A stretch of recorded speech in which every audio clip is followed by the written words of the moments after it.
అండి అందరూ నమస్కారం. బాగున్నారు కదా? స్టూడెంట్స్ చాలా వాల్నరబుల్గా ఉంటారు. ఒక్కొక్కసారి ఏంటంటే వాళ్ళు అంటే మెచ్యూరిటీ లెవెల్స్ చాలా తక్కువ ఉంటాయి కాబట్టి స్టూడెంట్స్ కలిసి ఉండే చోట జనరల్గా ప్రతి చోట ఆర్గ్యుమెంట్లు జరుగుతూ ఉంటాయి, డిస్కషన్లు, కొట్లాటలు, చిలికి చిలికి గాలివాన చివరకు అది ఎక్కడికో వెళ్ళిపోతుంది. ఒక్కొక్కసారి పోలీస్ కేసులు కూడా అవుతుంటాయి అనమాట. దేశం కానీ దేశం వచ్చి అంటే ఇండియాలో ఉన్నటువంటి స్టూడెంట్స్ బ్యాచిలర్గా ఉన్నప్పుడు చేసేది అదే, దేశం కానీ దేశం వచ్చినప్పుడు స్టూడెంట్స్ బ్యాచిలర్ ఉన్నప్పుడు చేసేది అదే. Almost all around up to 30-35 age వచ్చే వరకు ఏంటంటే ఆ మెచ్యూరిటీ లెవెల్స్ అనేవి చాలా తక్కువ ఉంటాయి. కొంతమంది ఏంటంటే నాకెవరితోటి సంబంధం లేదు అన్నట్టు వాళ్ళ పని ఏదో వాళ్ళు చూసుకుంటారు. ఎవడన్నా ఏమన్నా అన్నా పట్టించుకోరు, ఎవడన్నా తిట్టినా పట్టించుకోరు, వాడొకడిని తిట్టడు, వాడి పని వాడు ప్రశాంతంగా చేసుకుంటా ఉంటాడు. నచ్చితే ఎవరితోటన్నా కలిసి ఉంటాడు, నచ్చకపోతే సింగిల్గా ఆడి పని వాడు చేసుకుంటాడు. అంటే రూములలో ఉండేటువంటి వాళ్ళ గురించి నేను చెప్తున్నా. అయితే నేను మొన్న ఒక ఇది అవేర్నెస్ పోస్ట్ చూసాను అనమాట. ఇది దీంట్లో ఇన్స్టాగ్రామ్లో అలాంటివి ఒక 2-3 పోస్టులు షేర్ చేశారు. ఏంటంటే ఒక ఇద్దరు రూమ్మేట్స్ మధ్యన గొడవ జరిగిందట. ఆ గొడవ చిలికి చిలికి ఒకళ్ళ మీద ఒకళ్ళకి శత్రుత్వం పెరిగి తను ఏం చేశాడంట అంటే వేరే స్టూడెంట్ బయటికి వెళ్ళిన టైంలో పాస్పోర్ట్ చింపేశాడట అతనిది. సో ఆబ్వియస్లీ పాస్పోర్ట్ చింపేస్తే ఏం చేయాలని మీరు మళ్ళీ వెళ్ళాలి, పోలీస్ కంప్లైంట్ పెట్టుకోవాలి, కొత్త పాస్పోర్ట్ అప్లై చేయాలి. ఎక్స్పైరీ అయిపోతే జనరల్గా మీరు రెన్యూ చేసుకుంటారు. మీ పాస్పోర్ట్ పోయినా, డ్యామేజ్ అయినా, ఏదో ఒక రీజన్ కింద ఇట్లాంటి సిచ్యువేషన్ వచ్చినప్పుడు ఏంటంటే జనరల్గా పోలీస్ కేసు ఫైల్ చేసే అంటే ఆల్రెడీ పాస్పోర్ట్ ఉన్నది ఎట్లా రెన్యూ చేసుకుంటాం, కొత్త పాస్పోర్ట్ ఎట్లా అప్లై చేస్తాం, కొత్త పాస్పోర్ట్ ఎప్పుడు అప్లై చేస్తాం మనము, అయిపోయింది ఎక్స్పైర్ అయింది రెన్యూ చేస్తున్నాము. ఎక్స్పైర్ అవ్వకముందే ఇంకా 5 ఏళ్ళు ఉంది నా పాస్పోర్ట్, ఇప్పుడు నేను రెన్యూ చేసుకోవాలంటే ఏ రీజన్ కింద చేసుకోవాలి అంటే ఫర్ ఎనీ ఇట్స్ డిఫేస్డ్ అనో డ్యామేజ్డ్ అనో సంథింగ్ ఏదో ఒక రీజన్ కింద, ఫర్ ఎగ్జాంపుల్ నీళ్ళల్లో పడిపోయింది, డ్యామేజ్డ్ అయింది, ఏదో ఒక ప్రూఫ్ అనేది ఉంటుంది కదా. కానీ ఇలాంటి సిచ్యువేషన్స్లో ఒక్కొక్కసారి ఏమవుతుందంటే పోలీస్ కేసు పెట్టి ఇప్పుడు ఒక్క కాపీ కూడా లేదు, కంప్లీట్గా చింపి చింపి పాడేశారు, ముక్కలు ముక్కలు ఇష్టం వచ్చినట్టు చింపి పాడేశారు, మీ దగ్గర ఒక్క ఫోటో కాపీ కూడా లేదు. అప్పుడు ఏంటంటే ఏదో ఒక రీజన్ కింద పోలీస్ కేసు పెట్టి ఆ లెటర్ తీసుకెళ్ళి పాస్పోర్ట్ రెన్యువల్ చేసుకోవాల్సిన సిచ్యువేషన్స్ వస్తాయన్నమాట. ఇలాగా 2-3 పోస్టులలో ఏం చెప్పారు అంటే ఒకతనేమో పాస్పోర్ట్ దాచిపెట్టాడట, ఇంకొక అతనిది అది దొరకక మళ్ళీ పోలీస్ కేసు పెట్టి పాస్పోర్ట్ తెచ్చుకోవాల్సి వచ్చిందట. తెచ్చుకోవాల్సి వచ్చిన తర్వాత జరిగినటువంటి ట్రాజడీ స్టోరీ ఏంటో తెలుసా మీకు? ఇక్కడే కథలో మలుపు జరిగింది. పాపం ఆ పిల్లోడికి అన్యాయం జరిగింది. ఏం జరిగింది? యుఎస్ వీసా అనేది దేంట్లో ఉంటుంది? పాత పాస్పోర్ట్లో ఉంటుంది. కొత్త పాస్పోర్ట్లో యుఎస్ వీసా లేదు కదా. అతను ఆబ్వియస్లీ ఇండియా వెళ్ళినప్పుడు మళ్ళీ యుఎస్ స్టాంపింగ్కి వెళ్ళినప్పుడు రిజెక్ట్ అయిందట. ఆబ్వియస్లీ స్టాంపింగ్ చేయించుకుని వెనక్కి రావాలి కదా, కొత్త పాస్పోర్ట్లో వీసా లేదు కదా. సో అతని లైఫ్ ఒక్క దెబ్బతోటి వేరే వాడి వలన గొడవ ఎందుకు జరిగింది అనేది పక్కన పెట్టండి, ఎవరు తప్పు ఉందనేది పక్కన పెట్టండి, అతను చేసినటువంటి ఈ పని వలన ఇతని లైఫ్ నాశనం అయిపోయింది అనమాట. సో ఆ సిచ్యువేషన్లో రిజెక్ట్ అయిన తర్వాత మళ్ళీ అతను ఏదో డ్రీమ్ అనేది ఉంటుంది కదా, అమెరికా వచ్చి సెటిల్ అయిపోవాలని, జాబ్ చేసుకోవాలని, ఇలాంటి డ్రీమ్స్ అన్నీ ఒక్క దెబ్బకి షాటర్ అయిపోయినాయి అనమాట. ఇతను తెచ్చివ్వగలుగుతాడా? తెచ్చివ్వలేడు కదా. ఇతను చేసినటువంటి ఈ పని మరి చిలిపి పని అనుకోవాలా, లేకపోతే చిల్లర పని అనుకోవాలా, లేకపోతే ఎలా ఏమని అనుకోవాలి? ఇది కరెక్ట్ కాదు కదా.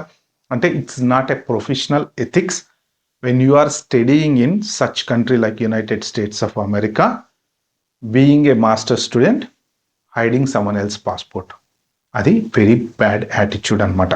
మీరు స్టూడెంట్స్ జనరల్గా గొడవలు అనేవి ఆబ్వియస్గా ఇమ్మెచ్యూర్ బిహేవియర్ వల్ల వస్తాయండి, ఖచ్చితంగా వస్తాయి.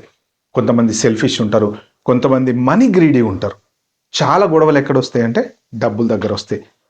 స్టూడెంట్స్ అంతా ఏం చేస్తారు? షేరింగ్ అకామిడేషన్లో షేర్లు చేసుకుంటూ ఉంటారు, రూమ్ రెంట్ షేర్ చేసుకుంటారు, ఎక్స్పెన్సెస్ షేర్ చేసుకుంటాడు. అంటే జనరల్గా జరిగే న్యాచురల్ డిస్కషన్స్ నేను చెప్తున్నా, ఎందుకంటే నేను ఆ ఏజ్ నుంచి వచ్చినానే కాబట్టి. ఒకటికి ఐస్ క్రీమ్ తినే అలవాటు ఉంటుంది, ఇంకోటికి ఏం అలవాటు ఉండదు. వాడు రోజుకు 2 ఐస్ క్రీములు తింటాడు, రూమ్లో లెక్కలు రాస్తాడు. వీడేమనుకుంటాడు అంటే వాడి ఖర్చు కూడా నేను భరించాల్సి వస్తుందా? ఇలాంటి చిన్న చిన్న వాటి గురించి డిస్కషన్స్, ఆర్గ్యుమెంట్స్ పెరిగి పెద్దయ్యి ఏదో ఒక రకంగా వాడు వంట చేస్తున్నాడు నేను చేయట్లేదని ఇలా ఆర్గ్యుమెంట్ పెరగడానికి ఒక్క రీజన్ అవసరం లేదండి. ఇమ్మెచ్యూర్ బిహేవియర్కి రకరకాల రీజన్స్ అనేవి ఉంటాయి అన్నమాట.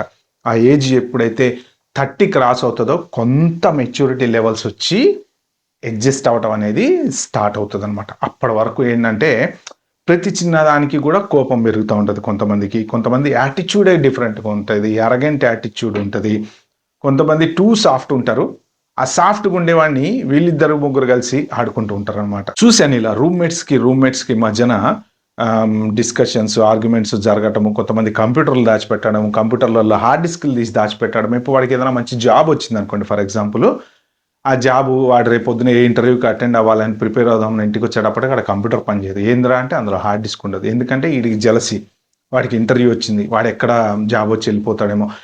మన ఊళ్ళల్లో మస్తు ఉంటాయండి ఇలాంటి జలసీలు, కాంపిటీషన్లు రకరకాలుగా ఉంటాయి. ఇద్దరు ఒకే క్లాస్లో ఒకే చోట చదువుకున్నా ఒక్కడికి ముందు జాబ్ వచ్చి ఇంకొకటికి జాబ్ రాకపోతే వీళ్ళిద్దరి మధ్య పచ్చగడ్డేస్తే బగ్గుమనేటువంటి ఫ్రెండ్షిప్ శత్రుత్వం కింద మారిపోయేటువంటి ఛాన్స్ కూడా ఉంటుంది. ఎందుకంటే జెలసీ ఫ్యాక్టర్ అనేది చాలా చోట్ల, జనరల్గా ప్రతి చోట, అది ఫ్యామిలీలో ఉంటుంది, ఫ్రెండ్షిప్లో ఉంటుంది. ఎస్పెషల్లీ ఆ ఏజ్డ్ బిలో 30 వాళ్ళల్లో మెచ్యూరిటీ లెవెల్స్ లేక వాళ్ళకి ఎక్కువ ఉంటుంది. పెద్దవాళ్ళకు కూడా ఉండొచ్చు. ఇప్పుడు అన్నదమ్ములు ఇద్దరు ముగ్గురు మధ్య ఒకటి బాగా సెటిల్ అయ్యి మంచి పెద్ద ఇల్లు కట్టుకున్నాడు అనుకోండి, ఇంకొకటికి జలసి ఉంటుంది ఎప్పుడు, వీడి పెద్ద ఇల్లు కట్టేశాడు అని. అది ఏంటంటే అది వాళ్ళకి చేతకాక కాదు, వాళ్ళ నేచరే అంత అన్నట్టు. వాళ్ళు ఇతను కట్టుకున్న దాని మీద ఆ జెలసీ ఫీల్ అవుతూ ఉంటారు అనమాట. వాళ్ళ లైఫ్లో బాగా సెటిల్ అయినా ఆ ఫీలింగ్ అనేది పోదనమాట. ఓకే, అది నేచర్. కొంతమందికి అలాంటి నేచర్ అనేది ఉంటుందన్నమాట. సో ఈ నేచర్ ఏదైతే ఉందో అది బ్యాడ్ ట్రాక్లోకి తీసుకెళ్ళటం వల్ల డిస్కషన్స్, ఆర్గ్యుమెంట్స్. ఇక అమ్మాయిలు అబ్బాయిలు మధ్యన గర్ల్ ఫ్రెండ్ బాయ్ ఫ్రెండ్ సంస్కృతి ఆబ్వియస్లీ ఎక్కడికో వెళ్ళిపోయింది. అసలు వెస్టర్న్ కల్చరు ఇండియాలో బీభత్సంగా ఉంది. దాన్ని మన వాళ్ళు తీసుకొచ్చి అమెరికాలో కూడా పెట్టేశారు. సో ఇలాంటి సిచ్యువేషన్స్లో గొడవ అయ్యి ఉన్నన్ని రోజులు సడన్ మంచిగా ఉంటారండి, సడన్ గొడవ అయితే వీడు విలన్ అయిపోతాడు, లేదు వేరే ఎవరో పరిచయం అవుతారు, మళ్ళీ వీడు విలన్ అయిపోతారు. ఇలాంటి సిచ్యువేషన్స్లో కూడా నేను చూశాను. ఒక లిటరలీ నాకు తెలిసినటువంటి ఎగ్జాంపుల్, చివరికి దేశంలో ఇలాంటి ట్రయాంగిల్ ప్రేమ కథల వలన ఒకళ్ళ మీద ఒకళ్ళు పోలీస్ కేసులు పెట్టుకుని పోలీస్ స్టేషన్లో ఉన్నటువంటి సందర్భాలు కూడా చూశాను అనమాట. ఆ స్టూడెంట్ పర్టికులర్ దాంట్లో ఉండేటువంటి ఇష్యూస్ ఇవి. కాబట్టి ఏంటంటే ఫస్ట్ థింగ్ ఎవరైనా ఒక్కటి గుర్తుపెట్టుకోండి, మీకు గొడవలు ఏమన్నా ఉంటే సార్ట్అవుట్ చేసుకోండి, కూర్చొని డిస్కస్ చేసుకోండి.